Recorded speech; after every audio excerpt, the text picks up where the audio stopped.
Hey, welcome back. Today I'm going to talk to you about one of my favorite subjects. Oh no, not taxes. If you could grow your money tax free, you could access up to 85% of it at any time tax free. You could put it back if you want. You could get most of the gains of the market, never participate in the losses, and when you died, it passed on at 2 to 3 times that amount tax free. Would you want to do that? How much money would you put in that environment? We call that the private reserve strategy. It's a strategy designed to help develop or improve one's financial position by avoiding or minimizing unnecessary wealth transfers where possible and accumulate an increasing pool of capital, providing accessibility, control, and uninterrupted compounding. It's a fundamental key in the private reserve strategy account is that the money must be accessible through collateralization. Some transfers are avoidable. Others you can only minimize. You see, you finance everything you buy. You either pay for it and pay interest on it by borrowing money and paying interest on it, or you give up the ability to earn interest on it.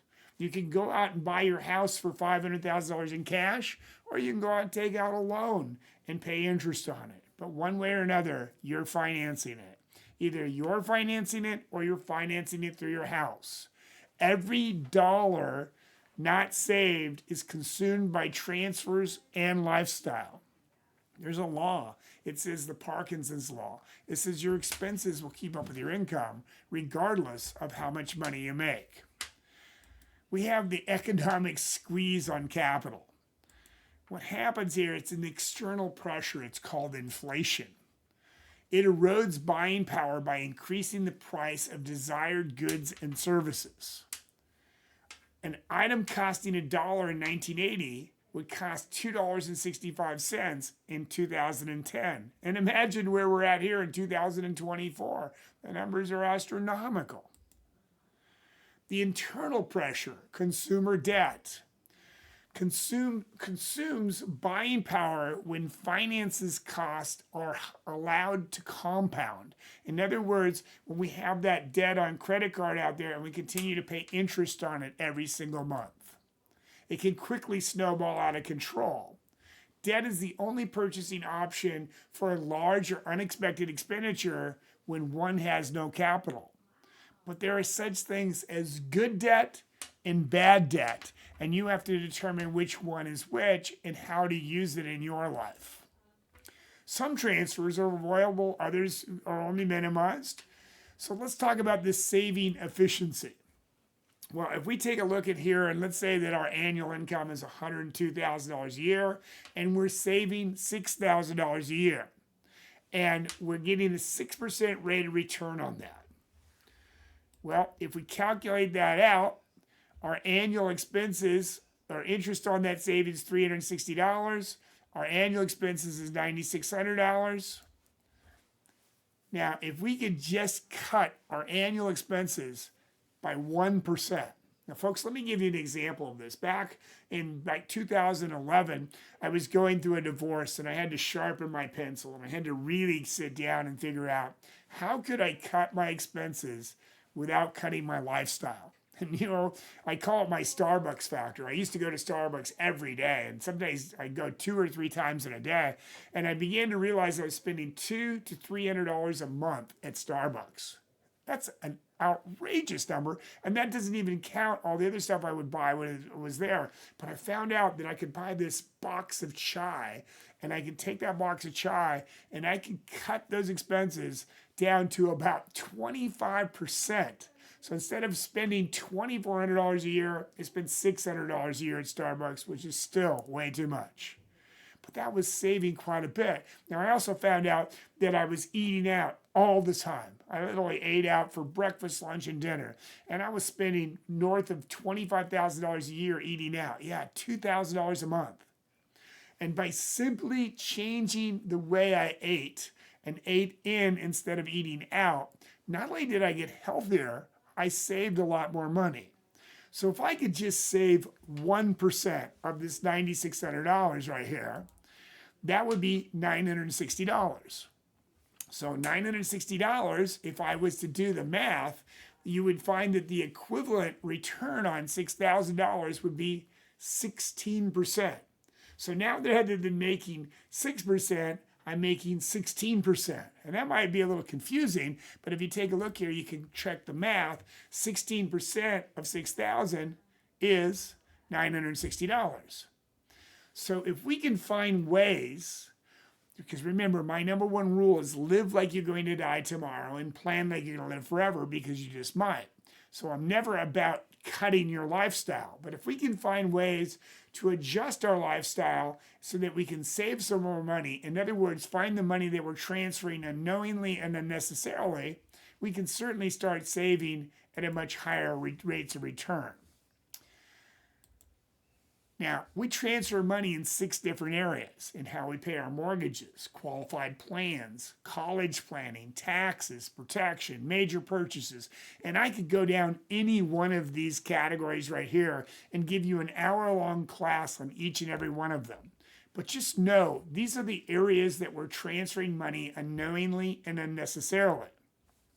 So before any capital outlay is made, you must consider the cost and the opportunity cost. It's not just what you pay for it, it's how you pay for it. Because opportunity cost is a huge thing. So how would you like to pay for it? Well, if we go out here and let's say that we have an initial balance here of $30,000 and our interest rate is 5%, and we're paying into it, say, $500 a month, all right? Well, if we take a look here, out over a 5-year period of time, that $30,000 is actually $72,504. If we push that out to 30 years, we can see that that number is $550,162. So by saving that money out over that period of time and just saving $500 a month, I could manage to put away $550,162. Now, in addition to that, it would depend on how I grew it, whether I grew it tax deferred, tax free, etc. So how to buy, borrow, and pay for major capital purchases? Well, we have what are called the debtors who work to spend, no savings, earns interest, no interest, pays interest. Savers save to avoid paying interest. They save, they earn interest, and they pay cash. And then we have what are called the wealth creators. They save and use OPM or other people's money to maximize the efficiency of their money. They save, they compound interest, and then they collateralize to purchase. Now, as we look at these people, it looks like this. Once again, the debtor borrows from the lender at high market rates, uses future earning potential as collateral. So in other words, if they lose their job, they have a problem. They're not going to be able to pay that debt back, and then they're going to be negotiating again and or filing bankruptcy. When the saver borrows from themselves, they reduce the current collateral position and reset compounding, which is basically human nature. So they save until they get the money they need, and then they go buy what they want, and then they go back to saving to get to the next step. The wealth creator goes out, borrows from the lender at negotiated rates, uses own money as collateral, and continues to earn uninterrupted compounding throughout that process. In other words, they leverage their money. The debtor makes payments to the lender at the highest market rates. The saver makes payments to themselves to get back to where they were before the purchase, giving up the interest their money would have earned. And the wealth creator makes payments to chosen lender, allowing own money to earn uninterrupted compound interest, maximizing the benefit of their private reserve account. So here is the debtor. The debtor always operates below the zero line. They're always borrowing from their future, and then they work to try to pay that thing back, and they work, and if they lose their job, they have a real problem. The saver is exactly the opposite. The saver goes out here, they save up, and then they drain the tank. And they save up, and they drain the tank. And they save up, and they drain the tank. Whereas the wealth creator goes out here and they continue to grow and they continue to use their money and let their money grow. And then they use their money as the collateral capacity to buy whatever it is that they need. Now, they may be going below the zero line, but their money is still growing out over here. And yes, they have a debt right here, but as they pay that debt back, their money is continuing to grow, continuing to grow, and continuing to grow. The problem with consumer debt is that the obligation on future earnings. You lose capital to purchase and financing cost forever, the debtor to the creditor, and the loss of control. Now, consumer debt is inefficient purchasing strategy. The initial purchase is lost as well as the interest owed, causing further loss that can compound interest and spiral out of control. So most people's answer to this is simply pay cash. Well, the problem with paying cash, the saver's approach, is when we go back to pay cash, we have to go over here and we have pay cash, we need to first save it. So we build up our bucket here and we fill up our tank. Now we're going to have some annual tax leakage off of it. We're going to lose some money off the side because we're going to get a 1099 every year. But then when we need to go buy something, we're just going to go drain the tank. Once again, killing that compound interest and paying some taxes along the way. You lose control in the interest you could have earned and had you not drained the tank. So what is the true cost of paying cash? Well, if we're contributing $5,000 a year here at a 6% rate of return over a 30-year period of time, we could see that if we drained our tank every 5 years, so every 5 years we got here, we drain our tank, and we turn around and drain our tank, we keep draining our tank. Had we just let that money compound over time, we'd be out here at $424,000, but by draining the tank over and over again, we're at only at $74,858. So there's a lot of strength in keeping that money working for us, getting uninterrupted compounding interest. So consider this. What if you could make the purchase without emptying the tank? If you don't use my capital, who do I use? So in other words, you finance everything you buy. This would allow your private reserve capital to continue to employ the benefits of compounding. So I use the company, the financial institution's money, while my money continues to grow, and I use my money as the collateral capacity to use their money. You collateralize a loan from the financial institution, securing a loan by pledging a portion of your private reserve. So let's take a look at how that works. We're out here, we've built up this private reserve tank over here. And we go to the financial institution and we say, hey, listen, I need to buy a car. But rather than going out and taking out a standard loan, I'm going to use the financial institution's money, but I'm going to use my money as the collateral to do so. I'm going to let my money continue to grow here rather than draining my tank. So now I'm going to have a lien against my money. I go out over here, and if I choose to, I can go pay it back. Now, when I pay it back, what will happen over time is that will make it so that I will get my money back in there and I'll have more collateral capacity.